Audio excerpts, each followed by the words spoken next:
আমার স্বামী এবং আমার বিধবা জায়ের অবৈধ সম্পর্কের প্রমাণও পেয়ে যাই সেই রাতে। তবে বুঝতে পারছিলাম ঘটনা একদিনে নয়, কারণ প্রথমবারই কেউ এতটা সাবলীলভাবে কারো ঘরে প্রবেশ করতে পারে না। তার মানে প্রায় সময় এরকম কাজ করা হতো আমার নাকের ডগায় থেকে। তা আমার মতো নির্বোধ বুঝতে পারেনি, আর তারই খেসারত এখন দিতে হচ্ছে।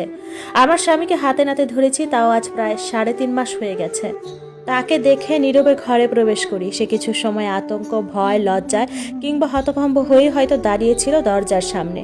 বুঝতে পারেনি বেচারা তার মানবিক কাজের বহিঃপ্রকাশ যে এমনি ঘটবে, তার মানব দরদি মনের ভেতরের পাতা যে এভাবে আমার সামনে উন্মোচিত হবে, তা হয়তো ঘুণাক্ষরেও আন্দাজ করতে পারেনি। এরপর থেকে আলাদা হলো আমাদের বিছানা। সে খাটে আর আমি 2.5 বছরের শিশুকে নিয়ে মেঝেতে মাদুর পেতে থাকতে শুরু করলাম। আর যাই হোক, অন্যের একবার ব্যবহৃত জিনিস ব্যবহার করার অভ্যেস আমার নাই। রুচিতে কুলোয় না, আর এটা তো আস্ত একটা মানুষ। যদিও এটা প্রথম আমি ব্যবহার করেছি, তবুও এটা এখন আরও একজনের ব্যবহৃত। বলা যায় আমার বেড়ে রাখা খাবারের মধ্যে হঠাৎ করে অন্য একজন নিজের নোংরা হাত দিয়ে দিল, সেটা নিশ্চয়ই আমি খাবো না। এটার ক্ষেত্রেও তেমনি। তবে তাতে আমার স্বামীর উপর বেশি একটা প্রভাব ফেললো না, কারণ যতই বলি সেও পুরুষ মানুষ, আর তাদের কাছে শরীরের ক্ষুধা মেটানোই জরুরি, সেটা হোক হালাল কিংবা হারাম। তার ক্ষেত্রে সেই বাণী মিথ্যার কোনো সুযোগই নেই।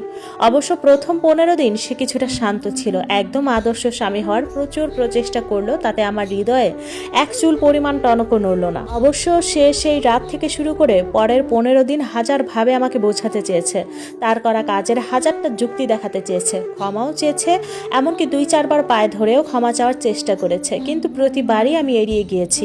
আমি কোনো কথা শোনার বা বোঝার বিন্দুমাত্র আগ্রহ দেখাইনি, কারণ প্রতিবারই আমার মন বলেছে একবার যে ঠকাতে পারে সে বারবার পারে। সুতরাং এইরকম বিশ্বাসঘাতক, বেঈমান, প্রতারক, ছলনাকারীদের দ্বিতীয় সুযোগ দিতে নেই।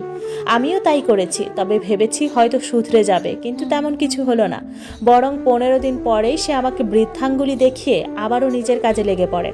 আর ধীরে ধীরে দূরে সরে যায় আমার মন মস্তিষ্ক থেকে। দীর্ঘ 1.5 ঘন্টা মিটিং চলল, তাতেও কোনো সুফল পাওয়া গেছে বলে মনে হলো না। এর মধ্যেই সম্ভবত মুক্তা ভাবির মা বাবাও চলে এসেছে। আমি যদিও দেখিনি, তবুও বাইরের চিৎকার চেঁচামেচিতে তাদের গলার শব্দও পাচ্ছি।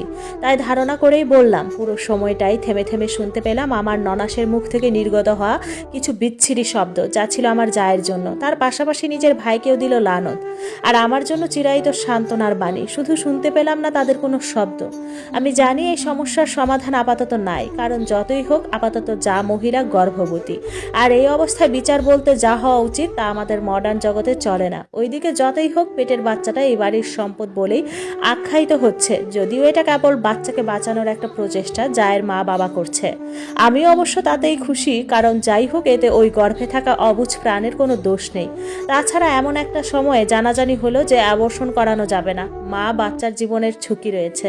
তাহলে এখন কি হবে? বাচ্চা পেটে থাকতে বিয়ে তো হয় না, আর সবচেয়ে বড় কথা আমার স্বামীর তো বউ আছে, একটা চাঁদের মতো বাচ্চা মেয়েও আছে। তাহলে কিভাবে কি হবে?